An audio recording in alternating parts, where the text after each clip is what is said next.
Hello, I'm your host, Ricky Saillas. It's a busy time of the year for the city.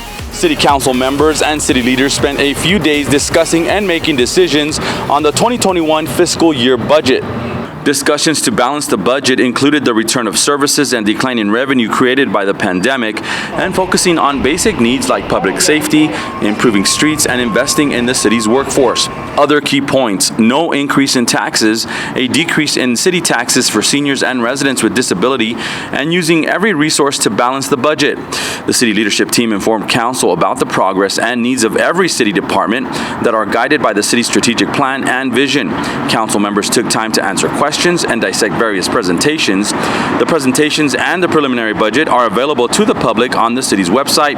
The city will introduce the tax rate on July 29th and host a public hearing on that tax rate on August 10th. The city council is expected to adopt the budget and tax rate on August 24th. Meanwhile, city leaders announced the tentative return of events and services that had been shelved because of the pandemic. Festivals like Chalk the Block and Winterfest are anticipated to come back in full swing this year. Staff are also working to expand the hours of operation at currently open libraries and restarting in-person programs. Computer labs will also reopen. Passport services are expected to return during the 2022 fiscal year. The El Paso Zoo is anticipating reopening the ropes course challenge and resuming more animal demonstrations later this year. City museums are preparing to open 5 days a week and offer in-person programs. The Parks and Recreation Department also making preparations to return to normal operating hours and plan to bring back swimming classes, water aerobics, and after-school programs. Some city facilities will remain closed because they're being renovated. These include Leo Cancelari Pool, the Therapeutic Pool, Pavo Real Rec Center, the Leona Washington Rec Center, and the Grandview Senior Center. The main library downtown will stay closed until 2023 because the Mexican American Culture Center is being added to that facility. In other news out of City Council, council members voted to allow the city to publish a notice letting taxpayers know that the city intends to issue $96 million in certificates of obligation later this year. The funds would help pay for street repair projects, part of the Mexican American Cultural Center, parks, and other projects previously approved by voters and the City Council. The notice will be published in newspapers announcing that council will vote on the ordinance for the funding on August 24th. Elsewhere, the Department of Public Health and the Office of Emergency Management continue to closely follow COVID-19. Positive cases have dropped and more people are getting vaccinated, but health experts say we're not out of danger just yet, and getting vaccinated remains crucial. A list of vaccination and testing sites is posted at epstrong.org. A taller fence has been installed at the Spider Monkey exhibit at the El Paso Zoo. Work crews spent a few weeks welding a fence onto the one that was already there. It comes after a video went viral on social media that shows a woman getting into the exhibit and feeding the monkeys hot Cheetos. The fence is now about 6 feet high. Zoo staff says it provides additional security. Some of the alterations we're making so that way guests can no longer jump the fence is we're actually lifting up how tall our barrier is going to be. So it's not for the monkeys, it is actually for people because the monkeys will not cross, they can't swim, so they will not cross the moat. The zoo was able to save money by using an existing fence that was already at the zoo. It's like you get to see the giraffe up close and feed the giraffe.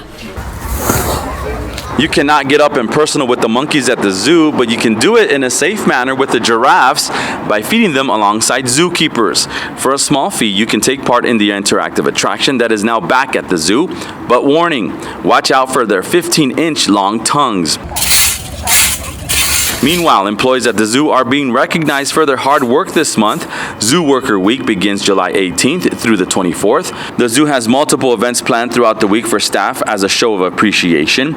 Zoo employees can expect sweet treats and more to celebrate all that they do. Now, these gatherings are not open to the public, but visitors are encouraged to thank a zoo employee on their next visit.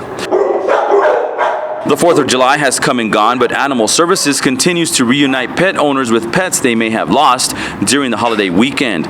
Animal Services says more pets go missing during the 4th of July than any holiday. This year was no exception. More than 150 stray animals ended up in the shelter. Pet owners whose pets took off should continue checking the shelter and social media pages.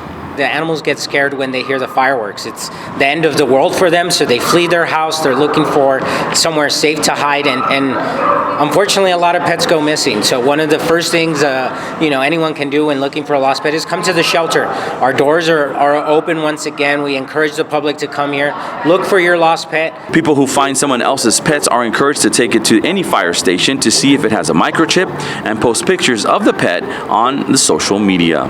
Meanwhile, Parks and Recreation Month continues with a few events. Sunsational Bingo Nights start on July 9th at the Beast Urban Park. 3 additional bingo nights are taking place this month as well.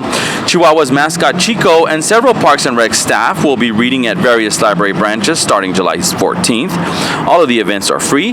Visit elpasotexas.gov for a list of activities. The El Paso Municipal Court will be hosting a summer program. The 3-day program starts July 13th. Children 10 to 17 have a chance to learn about a variety of topics.